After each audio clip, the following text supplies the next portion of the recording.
we can do this. We're in the home stretch. Dividing powers by the same base. If I have 4 to the 5th power over 4 to the 3rd power, we know that all fractions are essentially division problems. When I expand this out, I'm looking at 4 times 4 times 4 times 4 times 4 divided by 4 times 4 times 4. And anything divided by itself is going to be 1.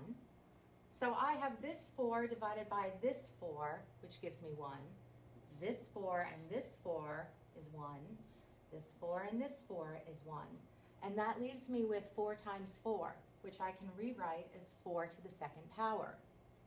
So what relationship is there between the exponents of the numerator and the denominator? Well, I have 5 here in the numerator, 3 in the denominator, and I wind up with 2 in my quotient.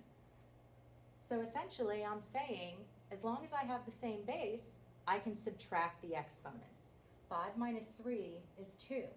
So the rule is going to be, when you're dividing powers with the same bases, we're going to subtract the exponents. Okay. Raising a power to a power. If I have 2 to the 4th power, the quantity of, and I raise that to the 3rd power, that's saying I have this quantity this many times.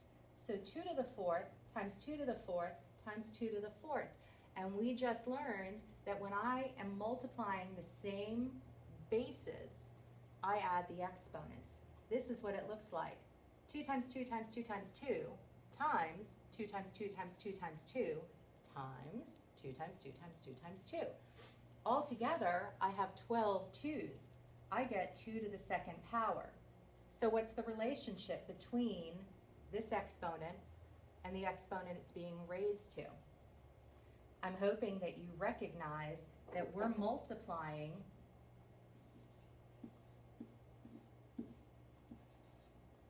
the 2 powers. I should probably do that off to the side. If I have this whole quantity and I'm raising it to this power, essentially I'm going to be multiplying those 2 exponents. And that's the shortcut to getting 2 to the 12th power. You are more than welcome to write the whole thing out and expand it and then count how many 2's you have. Your call. The very last thing we're going to cover is applying those properties. If I have numbers and more operations together, so it's almost like multi-step problems, you're going to be given directions to simplify expressions. If I have the quantity 2 to the 2nd power raised to the 3rd power minus the quantity 10 minus 6 raised to the 3rd power times 4 to the negative 5th power, I'm going to follow the order of operations. I'm going to take care of my exponents. I multiply when I'm raising a power to a power, so I get 2 to the 6th power. I take care of my parentheses. 10 minus 6 is 4, and all of that was to the 3rd power, and then I'm just going to bring this down to the next line. Now I'm going to multiply the powers that have the same base. I have 4 to the 3rd power times 4 to the negative 5th power. When I add 3 plus negative 5, I get negative 2. The 2 to the 6th comes straight down. And the last step is to rewrite the powers without the negative exponents. So I'm looking at 2 to the 6th power minus 1 over 4 to the 2nd power.